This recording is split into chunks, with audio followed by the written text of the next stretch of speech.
So can you explain to this younger viewers of the league, which, their introduction to Michael Jordan was just The Last Dance. Can you explain to those demographic in particular why your book is important to read in terms of the history of the league?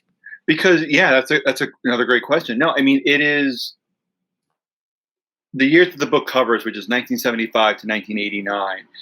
Those are the years that led to the NBA that you see today. I mean, really everything that defines the NBA in terms of how it's marketed, how it's presented on television, how the players are promoted, started really blossomed in that time frame, 75 to 89.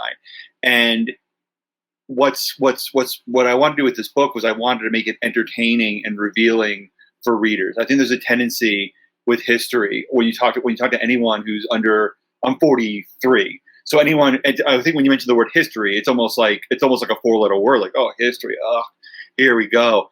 But what's fascinating is that those years were there was so much happening. They were so explosive. I mean, you have the ABA merging, in quotes, with the NBA. That's a big thing. That brings Julius Erving, which completely revolutionizes how the game is played. You have a wide open game. You have a wide open game with eventually with 3-pointers and a game that's more, less reliant on post players. That starts in the 70s. You have Michael Jordan come along in 1984. You have Magic and Larry coming in 79. You have TV with CBS really utilizing what the league was all about. Coming into its own, working with David Stern. There are so many important things that happen in that time frame that have just become overlooked. And that's not to blame. That's not to say that anyone should be like boning up on their NBA history, going to newspapers.com. But you're right. There's so much that happens now. I mean, we are bombarded with things just in an hour. Like the Bucks and Hawks are going to tip off in like 30 minutes, right? Our Twitter feeds are going to be flooded with things, with replays and hot takes and jokes. We're not going to remember what happened 5 hours ago. So a book like this is extremely important because it provides context to what you enjoy now. And I think I wrote it in such a way where it's accessible and it's fun, and you might learn a thing or two. But those years.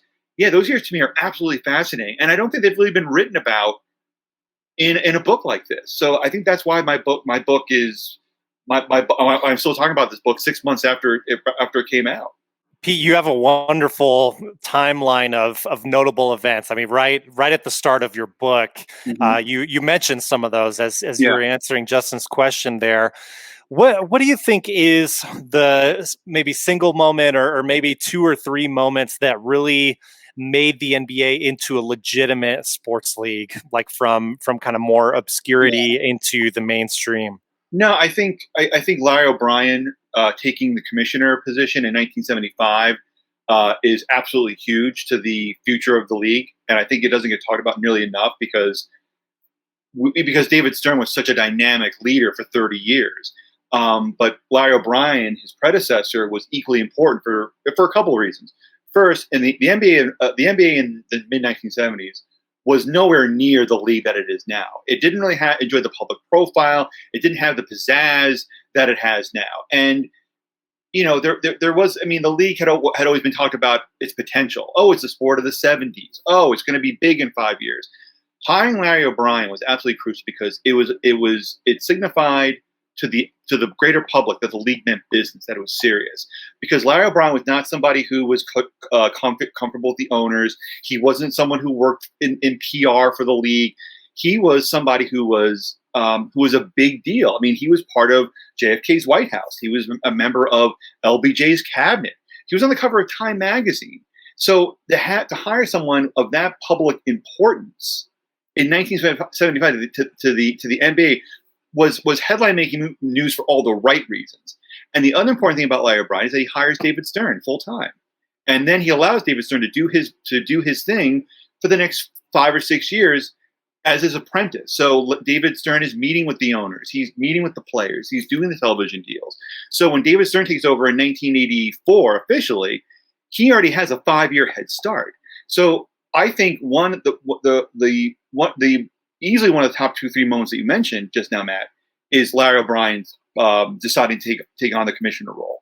There are other couple of things that don't get talked about enough. I think the second thing would be CBS Sports really improving their coverage of the NBA back in the early 1980s. Ted Shaker became the executive producer for the coverage, and he completely overhauled how the games were covered. It was more about personalities, dramatic angles, the stuff that you see now that we just sort of take for granted. That was all that came in vogue under Ted Shaker's watch.